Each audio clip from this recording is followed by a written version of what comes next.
Hello everybody, we're here with Tom Fulp, the creator of Newgrounds, here for an interview for the PukeBomb Wheneverly Zine. Today we're going to be talking about Tom and everything that he's done within Newgrounds, and a couple other questions about the internet that we just kind of want to dive a little bit deeper into Tom's background, his, ever-expansive mind, and learn a little bit more about his interests and everything else that goes on with him and Newgrounds. So, the first question we have here today is, growing up, there was a distinct separation between the internet and reality. Over the years, especially now, the lines between the two have started to blur. How has this merge affected your life personally? So, I guess I'd say in the early years of the internet, I didn't see myself as like anyone who mattered in the world. I was just sort of this anonymous nobody on the internet and sort of conducted myself that way. Mm-hmm. But then as the years went on, especially once we made Alien Hominid and I started going to conventions, I'd like meet fans and meet kids that were fans. And then like, especially once you meet like a kid that's a fan, you start feeling more responsibility for like you want to be a good role model. Yeah. Mm-hmm. And so that sort of makes it, start to merge that you're the same, more like you're going to be the same online as in real life. And then over the years, it has become more and more of like a lot of the people that meet online do meet in real life. So there's a lot more of that crossover where, it doesn't really feel like it's a different place anymore as much. Yeah, it more is just like we're all humans. And something that like I used to observe is sometimes you'd have someone from the site who was like real funny on the site, and you'd see them meet a fan, and the fans would kind of treat them like they were like a cartoon character. Yeah, they're overarching, like this is how you are online. You must be like this in real life. Yeah, right? like kind of just being all slapstick on them, and it was just like no, like he's like a person, just like be like a person to him. And so you kind of want just everyone to like know that we're all just like human beings. Yeah, I'd imagine. I wonder if any of these meetups, I'm sure people come up to you and say, "Oh, you don't act like anything I expected that you would," or something along those lines, right? Yeah, especially like I said in the earlier days. Now I feel like people kind of know. I think they got to know you over time from seeing you at the different events, whereas rather than before, maybe you were a bit of a mystery being. Yeah, to some extent. I did an interview with Reply All podcast, and that was kind of interesting because when he talked to me over the phone, he said he felt like he was meeting one of the original like internet bad boys. Oh, like I was like this kind of sinister gremlin of the internet. You're just a nice, and smiling, happy guy. Yeah, and I was just this polite guy. And that was amusing. That's good for the role model view, you know? So has the intrusiveness of the internet on daily life affected you in any meaningful way? So I don't get like, I know one thing is we talked about like, do I get like spotted as like a celebrity? And that's happened like a few times, but outside of like conventions, it doesn't really happen much. Yeah. Like it's been probably like over a decade since like a stranger has been like, actually that's not true. I had like a waiter who saw my name on my credit card and then he's like, are you Tom Fulp from Newgrounds? And so that was actually like within the past 2 years. But I've never had, like it's been more than a decade since anyone's actually just walked up to me on the street like, are you Tom Fulp?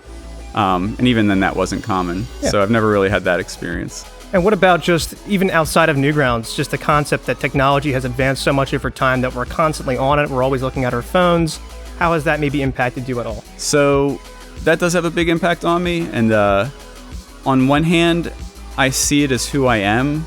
On the other hand, like I would like to escape it too. Like I do like 7 days a week, I get out of bed and I go do like the rounds of administrative work. And even if I'm on vacation, I'll still check in every day to do some administrative work. And I'd like the idea of like going away. Like my honeymoon was the last time that I went away and didn't. I was like on my honeymoon for almost 2 weeks. And for the first week, I didn't check the site because there was no iPhone back then. Yeah, I had no internet in the hotel room. But the hotel did have like an internet lobby, like lounge. Oh. And so towards the end of the trip, I went down there and checked in. And there was just like all this stuff going on the site. It was when 200 notifications. Yeah, it was like someone made a controversial game. Everyone's upset, and it's just like, man, it's like I escaped this for like a week, but it was all like waiting for me. No, and that's sort of like that dread, like because you don't know. Yeah, you never know when things are on fire or like what's going wrong, and it would be nice to to like have a break from that. But at the same time, I do think that I'm someone who, like, if I have nothing to do, like, being at the computer is what I'll do. So it's sort of where I'll inevitably end up anyway. Have you ever had like a retreat or anything along those lines where you got away from that for like another week or two in the more modern era where it's kind of like you can't avoid it? No, like I've had some, like nowadays, most of my vacations are just like a few days. Like we'll just go to the beach for a few days, but then I'm still checking in.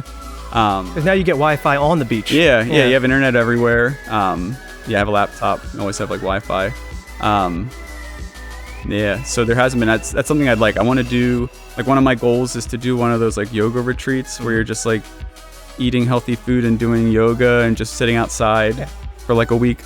So like someday I'll do that. That'd be cool. Yeah.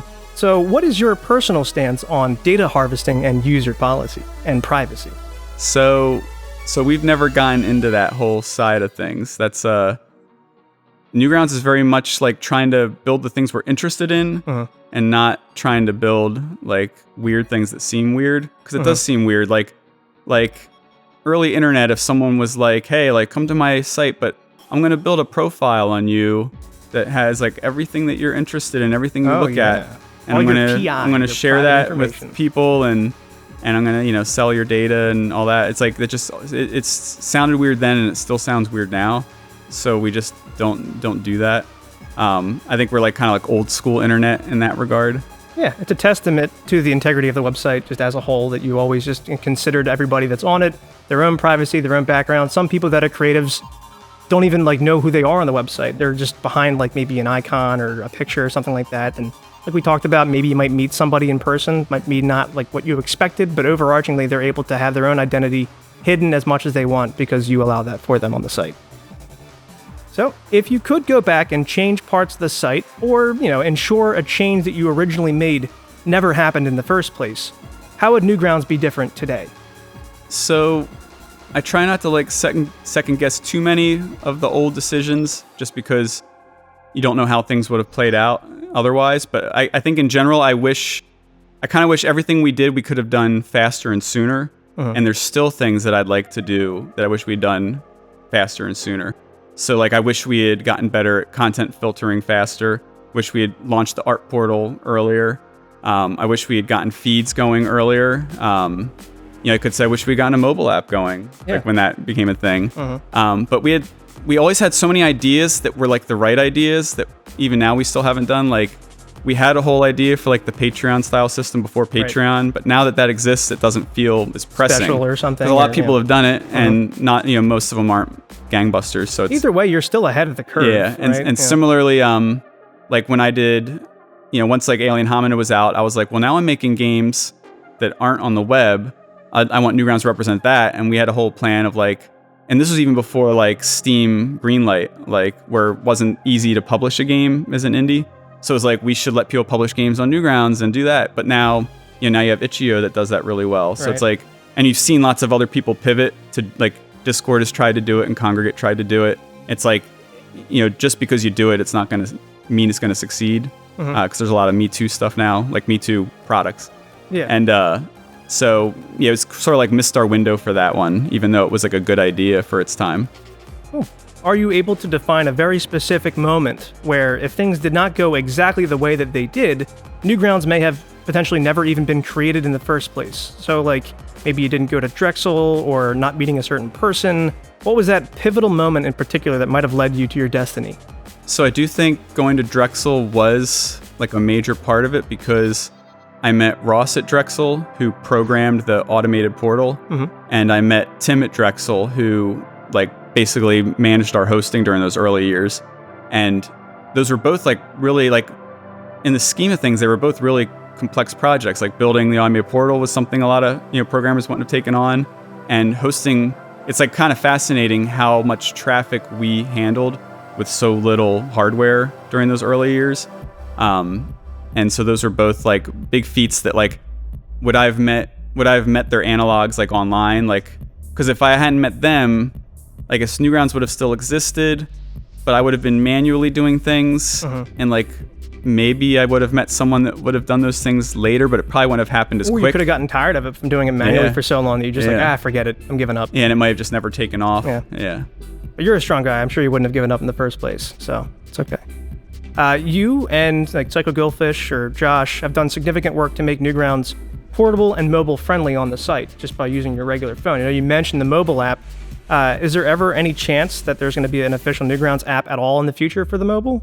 So we never say never to the mobile app, but it's always been a tough one to take on because it would take, like, especially to do it well and make a good app, it would take a lot of development investment, time investment. Once it goes live, we'd have to maintain it. And if it's successful, it would cost a lot to like serve, if all of a sudden a billion people want to be on the Newgrounds app, right. Like we need to come up with, millions of dollars quickly. And we just don't see, we don't see that in our model. Like our model has always, like all these companies have kind of like mystery money. Like they just go get get some billionaires, get some billionaires to give you tens of millions of dollars or hundreds of millions of dollars. And, but like we've always kind of done it like if we can make the money, we can pay for the thing. And we just have this weird feeling that it would like bankrupt us if we tried to do it. That makes sense. Yeah, but going off of that in terms of, like you mentioned, the traffic, how has the influx of traffic from, say, Friday Night Funkin' influenced the decisions that you make as the administrator of the site as a whole? So FNF, it definitely brought like a lot of kids to the site, which made us kind of double down on the filtering. So we'd gotten pretty good at filtering, but we still had parts of the site that weren't filtered, like the Collabinator and the forums. Blog posts didn't have ratings. Right. So we kind of got real thorough with trying to add ratings to everything we could to just sort of minimize the chance of people stumbling into something they're not looking for. But also that did just make, hosting expenses went up. And that's still kind of like a challenge because, when the hosting expenses go up, like you don't always get matching revenue, especially now that we're focusing on the supporter model instead of the ad model. So we need like supporters to go up as quick as the hosting expenses go up. Support now. Yes. So playing in line with what you said about how there's a little bit more of a younger audience, what's your opinion on the internet's influence over the youth in general? Are you at all worried about the impact technology has on children or maybe even those of your own family and friends? And do you limit access now or plan to as they grow? So I'm not as like, I don't get like in a panic over the internet and kids because I do feel like kids are pretty resilient. And, some kids are like information seekers where they, like I was like an information seeker. Like I didn't want anything held back from me. I felt like I was ready for everything, ready for any information that existed. And, some kids are like that. And I feel like they're going to find stuff and they're going to, grapple with things. But I like to think that people do come out okay in the end. I do like think about like the whole, like screen addiction, iPad addiction. And, they talk about iPad kids and stuff iPad like that. Babies, yeah. Yeah. And, it does like make you nervous when you picture, like, is there a kid that has no, like my kids have us in the house and they're not like, they're never in their rooms on their iPad or their computer. They're kind of always in a space where we know what. A communal area. Yeah. They're always like in a communal area. So, it's not super sneaky, but, there are kids out there where they just might have no adult around and no good adult influence. And they're just on an iPad all day. And that is like kind of scary and sad to picture that. You just hope that the parents will be able to engage more. But yeah, not everyone has that option too. So. Yeah, there's always that family computer. I think, if I'm thinking correctly, I believe some of my first experiences within Newgrounds were at my uncle's house with my cousins who are all around my age or so. Shout out to them. But they had a communal area where they all just sat around. They had like maybe 8 to 10 computers, all using them at once or whatnot. They had their Xbox set up, their TVs, etc. But it was all under a good guise or a guidance of the parents that were right in the next room, always kind of looking around. Not hovering like helicopters, but just in general, always making sure that they're safe and looking at the right things that they should be looking at. So you mentioned that in previous interviews that I listened to and watched, that when you were younger, you tried showing some videos you created to your class when you were in school, but teachers thought that the jokes were not really that appropriate and that potentially had to take them away. So what were some of those videos that you can recall wanting to share, if at all? Okay, so this is almost like a trilogy where the first video I made was completely fine, and the teacher showed, there was like 3 different groups, like 3 classes, but it was just shown to my class, and the teacher liked it. And so when I made a second video, the teacher gathered up the entire grade. So all 3 classes converged in this area called the Commons in our grade school. They all converged to watch my video. And then this video had, like stuff like fake alcohol and drug use and murder. Oh, yeah. The good stuff. Yeah. And so then when that was done, the teacher was like, not pleased about that. And so then when I did a third video, and the teacher kind of told me, the teacher gave me like a lower grade, said like, you shouldn't have these like... What class was this for? Like a film class? It was like a book report. Book report, yeah. Okay. So these were like book report. And that's something too. If you're a teacher, give your kids the opportunity to make videos for projects, because I thrived on anytime a teacher gave an opportunity to make a video for a project. I was like all over that. And I feel like a lot of teachers don't think to do that. No. Those were some of my favorites. I remember I had to make like movie trailers for books and like use just different videos that I take or from things online that were royalty free. It's fun. It's a creative outlet for people to learn a little bit more. Yeah. So then the teacher gave me a lower score, told me, that some of the themes were a little too naughty or whatever. And then, the third opportunity came along, and this time really tried to clean it up. And we did a book report where we reenacted scenes from the book. And it was kind of like our most ambitious one yet, in terms of like the quality of it. And all the reenactments were fine, but there was 2 things in the video. There was a scene where my friend, he just belched, and it was even like an accent. He just belched. Oops. And then there was another scene where Wade, my brother, farted off camera. But I don't even know if the teacher would have noticed that. And as far as I was concerned, those were the only 2 things that were like a little bit risque something. I didn't think anything else. But I could be wrong, because one thing I've learned in my life is that my idea of what's normal isn't what everyone else's idea of normal is. So like maybe there were other things that the teacher thought were like too much. But the teacher this time took it home to review it before letting the class see it. And then she decided to not show it to the class. That's it. And that like really upset me, because I put a lot of work into it and then no one saw it. It goes nowhere. And I always say that is sort of the beginning of like why the internet was so exciting to me, because like now I could make things and just put them out Share it for to the everybody. world. Is it out there somewhere? Do you know if it's on like some old channel? I mean, it's on like I might have it on a VHS tape, but So speaking of VHS kind of, what is a technology that doesn't exist now that potentially you're hoping is invented in the future? Have you ever had any ideas for any inventions or things that might have made your life a little bit easier? That's like an interesting one, because there's like a whole bunch. There's like different levels. Like for society, I want like the fusion energy thing. But then like for me personally, like I love like when they start doing these things now where they try to record people's dreams with AI. Oh, yeah. Okay. Like I love the idea of a dream recorder, and I love the idea of sitting down at a TV and thinking really hard about what I want to make, and almost like molding clay, seeing it slowly happen. Do you ever see that episode of Futurama where they have that like instrument they play, and then they kind of just sees that what they're playing, what they're feeling? It kind of reminds me of that a little bit, but yeah. Also, like, like a machine that can just like make anything out of matter would be cool. That would be pretty cool. And kind of like the ultimate 3D printer for like everything. That's also scary. I always thought there was a really cool invention in Jimmy Neutron where he has a little box that can be really big. You can store everything in, and then he can minimize it and put it in your pocket. That's like a portable storage unit. Yeah, pretty cool. That's cool. Is there any added emotional intricacies to managing a website with a large community for a living that the general public or normies typically wouldn't understand? I guess like the sense of responsibility and trying to balance everybody's needs, and like sometimes you have to put your foot down on things and people don't want to accept that. Like you want to feel like you're giving people freedom, but you don't. You kind of learn over the years that people will take advantage of that too. So you'll need to limit their freedom in ways too. And they'll just have to, you'll have to accept that they won't be happy about that. So yeah, it is a lot of pressure. Yeah, it's a lot of pressure. And it's also, especially for like small websites, like when you have like a big website, the owner, I mean, they're under their own pressure, but like it's a lot more distributed, right? They've got a lot more people taking the fall for things that don't, like, it's like the buck doesn't necessarily always stop with the guy. But like with a small website, it does feel like the buck stops with you.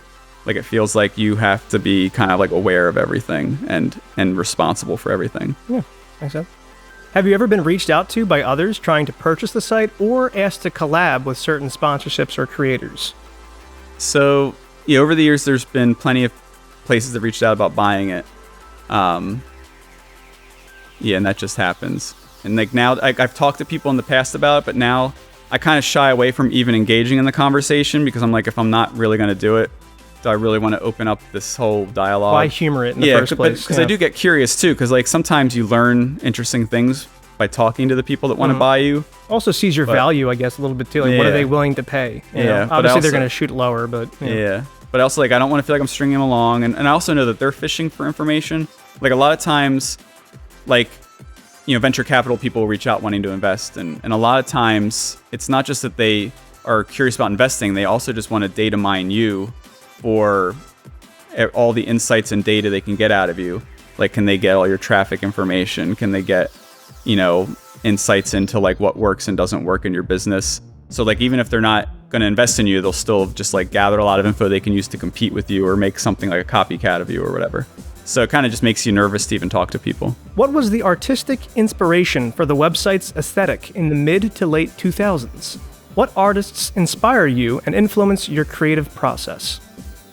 So I'd say like electronic music and video games and anime, and like back around the early 2000s, like late 90s, like rave flyers. Oh. Like just being into like drum and bass music and enjoying the artwork on rave flyers, kind of like influenced like the site vibe. Yeah, and just being really into video games and trying to make a site that would appeal to people that were into all those things. Did you ever make any posters yourself outside of like the site for any like local events or anything along those lines? Like I never made any posters. Okay, I was never that talented. I think you're talented. I think we all think that Tom is talented. No, that wasn't that good. As Newgrounds expands further past cartoons and into the art and audio portal, do you have any inspirations from music? If so, what music do you listen to today in comparison to when you first started the site?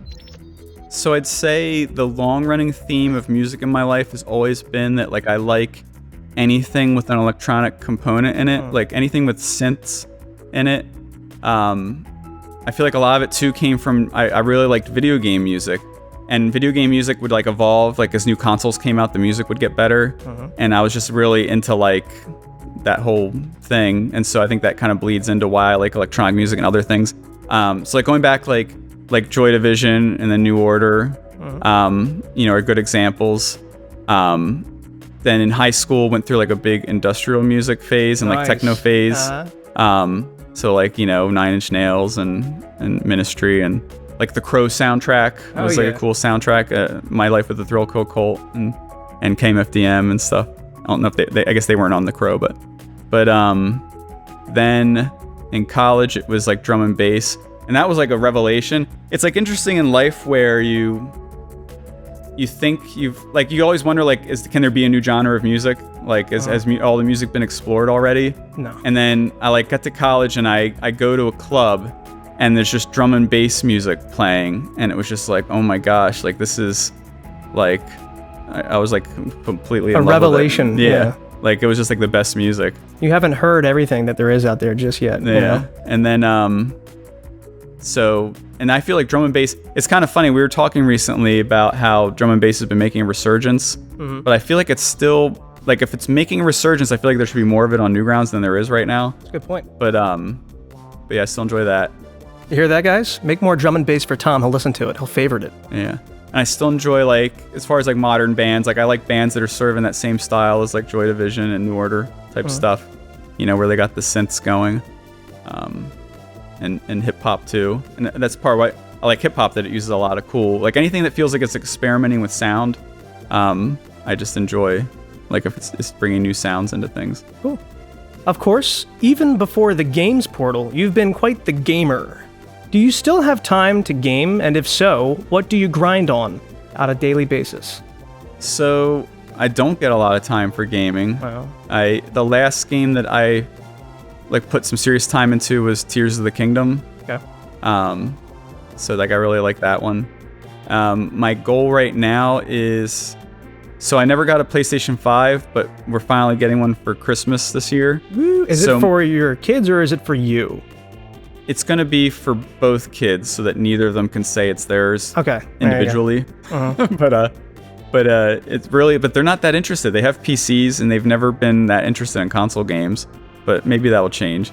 But I want to play that Astrobot game. Okay. That's what it's called, right? Astrobot. I think I remember seeing about that. Yeah, that's one of the brand new revolutionary games coming out. It sounds like it's kind of like, because I like the Mario games, like Super Mario 3D World and Mario Odyssey, which is funny because I didn't really like Mario games that much growing up. It was always kind of weird like that. But yeah, it sounds like it's kind of like that, but I kind of want to just take some time over the holidays to play that and just relax.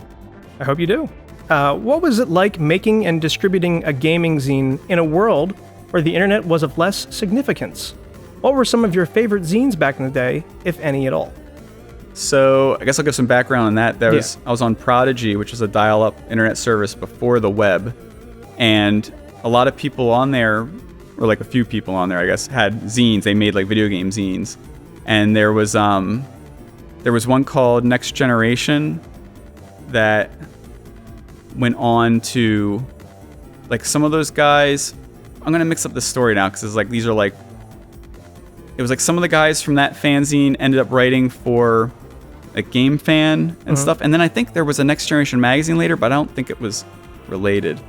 But yeah, some of the guys that made these fanzines went on to write for the professional video game magazines, and it was kind of cool watching that trajectory.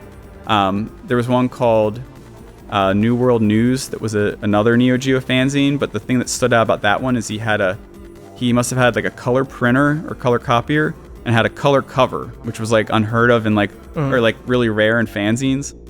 So that one was really exciting. And then I had a Neo Geo club, and then I made my fanzine that was called Newgrounds, which was synonymous with Neo Geo.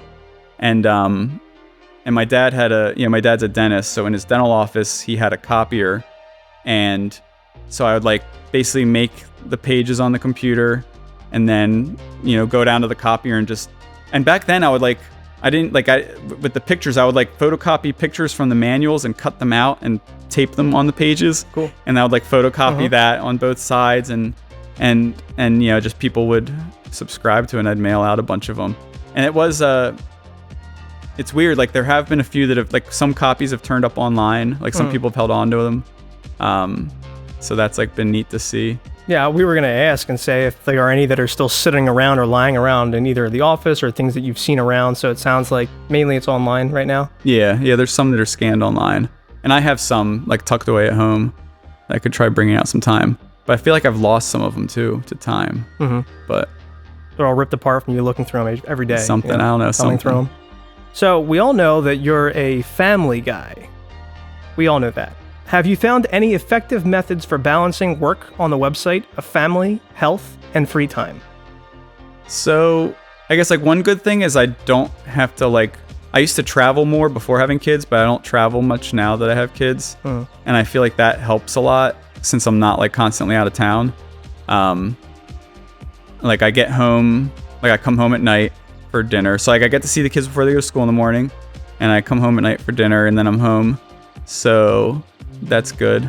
I feel like that's overall balancing pretty well. Yeah. With such a huge responsibility on your shoulders, or during the process of getting to the position where you are at today, were there ever any moments of doubt? What helped you to overcome these moments to get you back on your feet? So, yeah, with moments of doubt, I guess part of it still comes down to the whole idea of if I stopped doing this, what would I do? And it's I would probably end up doing this again. So it kind of creates this reason to just persevere and keep pushing forward with things. Yeah. like if there's ever a moment where I just knew there was something else I wanted to do, then that would be like a whole different story. And you'll shift. But yeah, for now, but that hasn't really happened. So far, it's just like, okay, if I stop doing this, like if I took a month and just reset, like I'd probably just end up trying to do this in some slightly different version. So I might as well just like try to do that. Like just keep going. Yeah. You've mentioned that you hope Newgrounds would act as a means of historically keeping a record of early Flash. Not to be bleak, but when you are much older, do you expect to retire from the site? And if so, do you anticipate passing moderation to the next generation, or letting the site operate as a time capsule? How might you maybe even elect your next successor, and why is it me? So it is like a question that's going to get like a bigger question in the years to come. So there is one option where Newgrounds does just become like a little museum, and I feel like that would happen if it could no longer sustain ongoing development and hosting growth. So that's sort of like the fail state for Newgrounds, that it becomes an archive, and then, but it's also a fail state that could happen. So become a supporter, but then assuming Newgrounds can keep on sustaining ongoing, development and being like a living archive of like new people uploading stuff every day, I feel like ultimately it would probably be best to turn it into like a nonprofit. And one thing I say is like right now it doesn't matter that it's not a nonprofit because it doesn't make a profit anymore. But I think turning into a nonprofit would probably be the way to go for like a succession of people, because then it could just be like the board of the nonprofit. So like people that are invested in the site's future would be part of this board of the nonprofit, and they would kind of oversee the steps of like, who's going to program it, who's going to host it, and how are we going to moderate it. It's the Newgrounds money gang. That's who's going to take control. If there are any like listeners or people watching this right now that are young, budding artists or creators trying to find their roots, what would you say to them? Any advice or words of Fulp wisdom? I guess the big thing is just to start making stuff. Just like, just start making the thing you're thinking about making. And if there's people that you want to work with, like look for people that are around your same talent level. Because like sometimes like a kid will email me and be like, can you make, this is the game I want to make, can you come on as the programmer? And I'm just like, I'm really busy. Yeah. Maybe like 20 years ago. But find people that are around your same level, and don't be afraid to just reach out to them, because a lot of people respond positively to like someone asking them to like make something with them. Oh yeah. So especially if you can bring something to the table, like figure out the thing that you can bring to the table, so you're not just the idea guy. Like you should be doing the programming or the art or the music or something. But and then just don't be afraid to ask people and just start making it. And even if you don't finish something, you're still learning. So everything you do is like a lesson. Yeah, there's always room for improvement. So we have a couple additional just fun questions here to ask that aren't necessarily too typical around Newgrounds, but maybe just a little bit about you and your interests, or just fun things in general. So the first one being, what's your typical haul at Wawa look like? So it's funny because I used to get like a Wawa hoagie for dinner every night, but now I'm like a lot healthier, so I don't get much at Wawa anymore. But if I get something at Wawa, it's most likely the Ben & Jerry's Cherry Garcia ice cream. Like once in a rare case, I'll get like a craving for like Funyuns or Cheetos. Oh yeah. And then if I get something from their like prepared food thing, they introduce like a chicken sandwich that's like pretty decent. So like in a pinch, if I need something quick, I'll get like their chicken sandwich. Did you know that Wawa has pizza? I haven't tried that. Okay. Just wanted to check. Hot dogs or hamburgers? If hot dogs, have you ever had an oil dog before?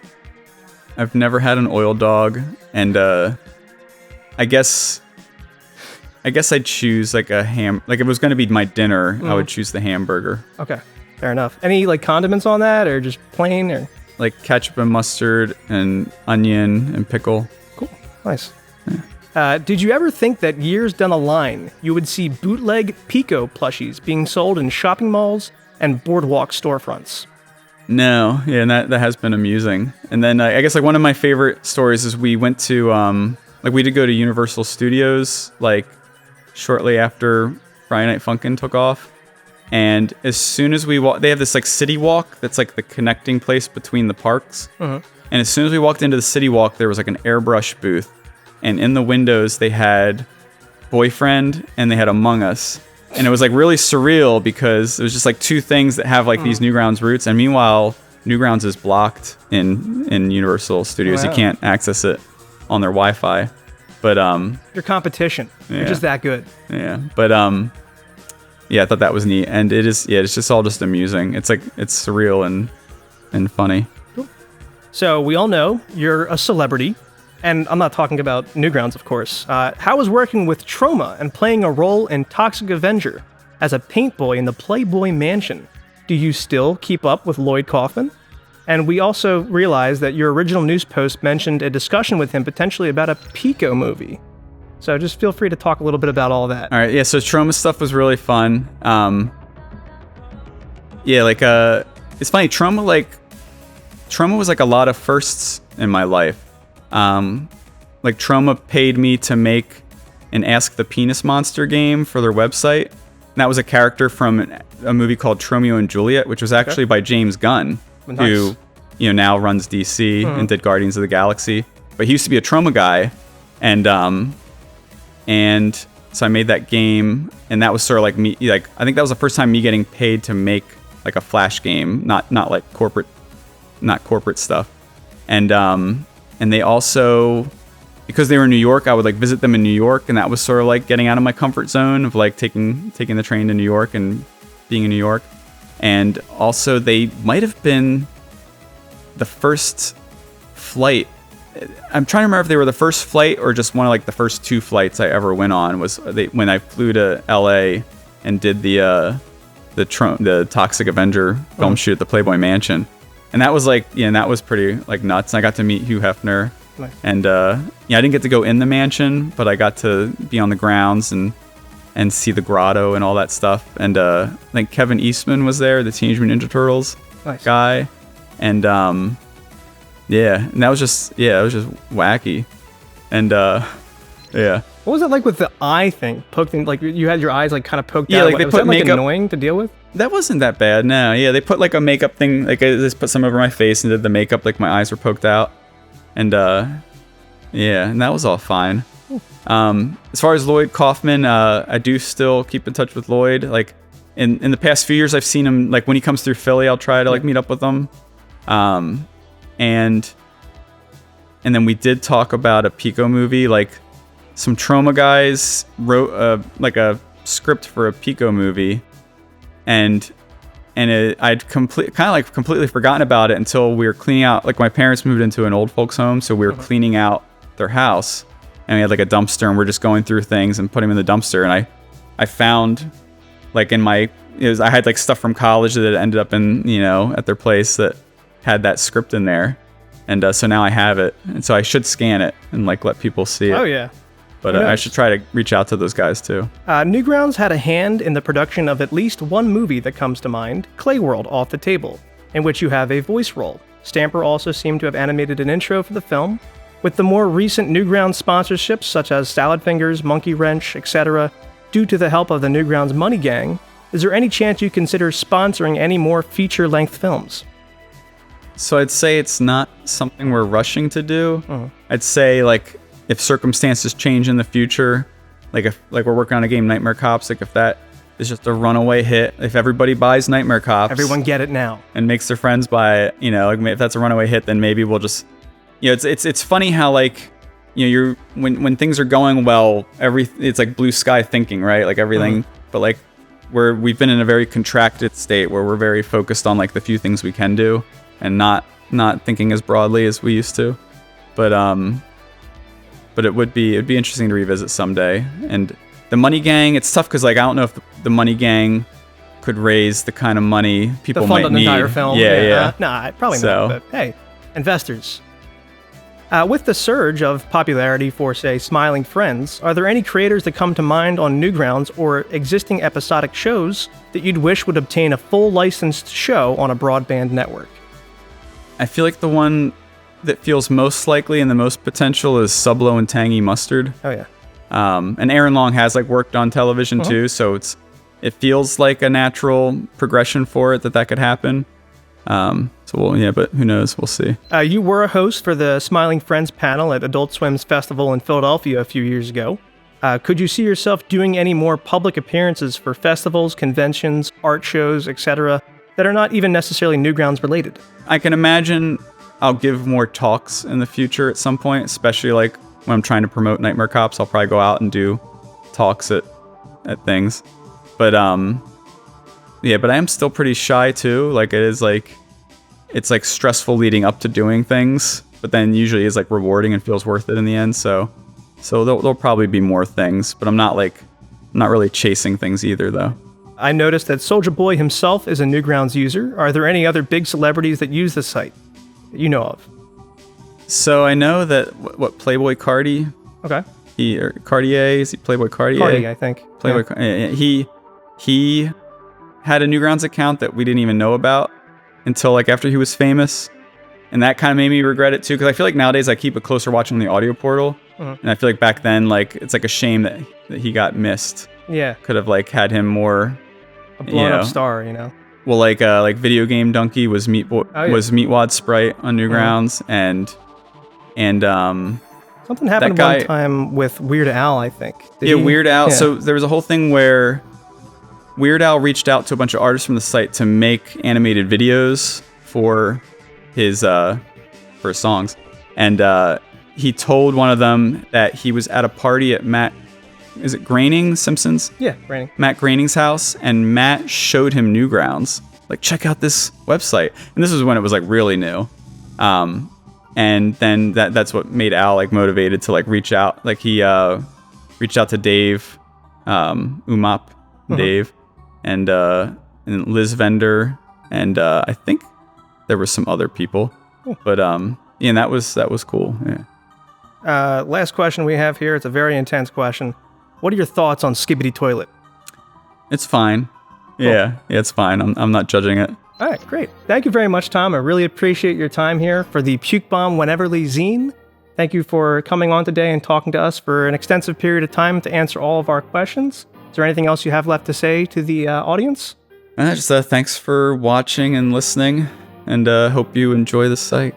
And make sure that you're a supporter. And become a supporter. Thank you very much, Tom. Appreciate it. All right. Thank you for your help. We're good. Oh, yeah, also... Buy the zine.